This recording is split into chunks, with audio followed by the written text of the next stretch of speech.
अशोक खरात याचे गंभीर प्रकरण ताजे असतानाच अंधश्रद्धेचा गैरफायदा घेणाऱ्या आणखी एका भोंदू बाबाचा अत्यंत संतापजनक आणि काळा चेहरा समोर आला आहे। स्वतःला थेट ईश्वराचा अवतार असल्याचा खोटा दावा करणाऱ्या राधामोहन मिश्रा याच्या जाळ्यात अडकलेल्या एका उच्च शिक्षित तरुणीवर तब्बल 17 वर्षे अमानुष लैंगिक आणि मानसिक अत्याचार करण्यात आल्याची धक्कादायक बाब उघडकीस आली आहे।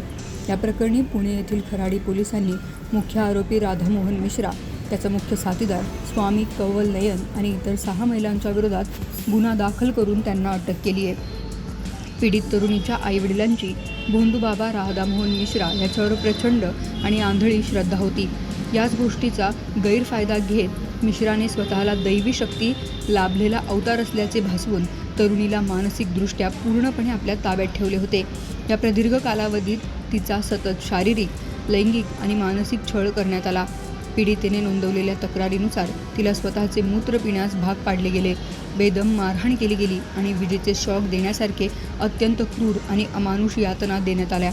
एवढेच नाही तर मिश्राने पीडितेला तिच्या पतीपासून विभक्त होण्यास भाग पाडले आणि तिची संपूर्ण मालमत्ता स्वतःच्या नावावर करून घेतली।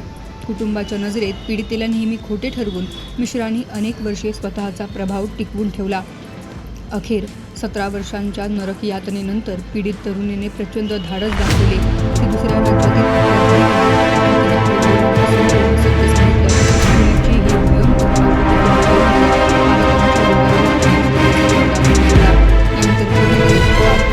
पोलिसांकडे धाव घेऊन तक्रार दाखल केली।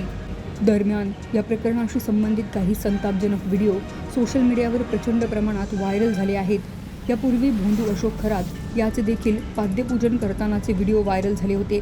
अगदी त्याचप्रमाणे भोंदू राधामोहन मिश्रा हा त्या खाटेवर आडवा पडलेला असताना भक्त त्याची पाद्यपूजा करताना दिसत आहेत। पाणी आणि दुधाने त्याचे पाय धुवून ते पाणी भक्त प्रसाद म्हणून प्राशन करत आहेत।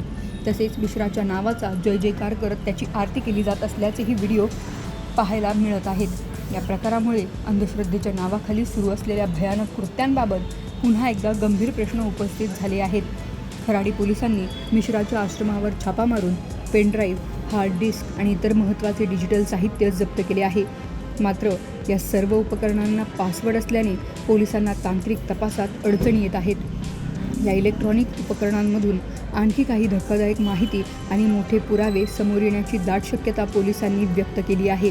पुढील तपास वेगाने सुरू आहे। शगुफ्ता शेख, लोकमत.com, पुणे।